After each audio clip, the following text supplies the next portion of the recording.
Nu ko, šodien par īpaši interesantām sakritībām saistībā ar The Economist un viņa īpašajām spējām kaut ko paredzēt, saplānot un tā tālāk. Skatāmies augšā 22. gada augusts, Vācija ir mazā olā un pieliekam klāt 2,5 gadus un mēs saņemam 25. gada februārs. Protams, mums tad ir arī, kā teikt, dzeltenā krāsa, melnā krāsa un kaut kas balts. Tad, jebkurā gadījumā, Vācijas analoģija arī nāk prātā. Un ko mēs redzam? Mums ir vēlēšanas Vācijā, no ko apskatāmies, tās bija plānotas vai neplānotas. Olala, izrādījās, ka Vācijā tās bija neplānotas vēlēšanas sakarā ar artikulu 68 un tā tālāk, un cilvēki no Vācijas palīdzēja to iztulkot.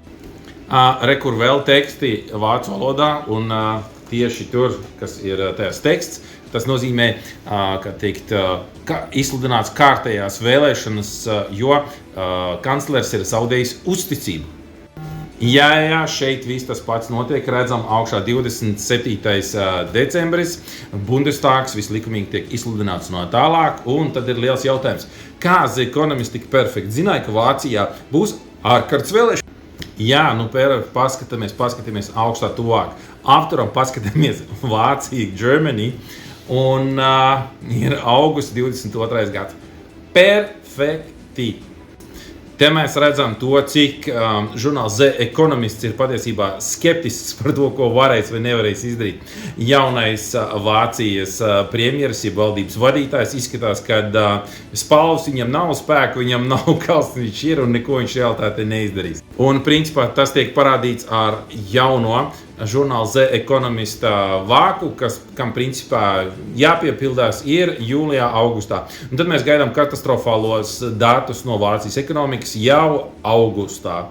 Nu, kā mēs redzam, tur Goldman Sachs un vispārējie, kā teikt, žūst ārā, mēs redzam smiedīgās lietas. Jā, bet pats trakākais ir šeit.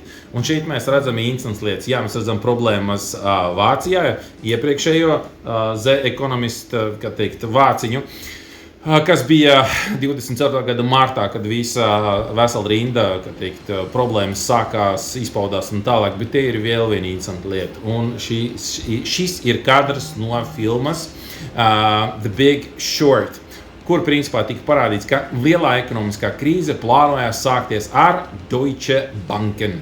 Nu ko, sekojam līdz Vācijas notikumiem un izskatās, ka viss jau tur ir izlems.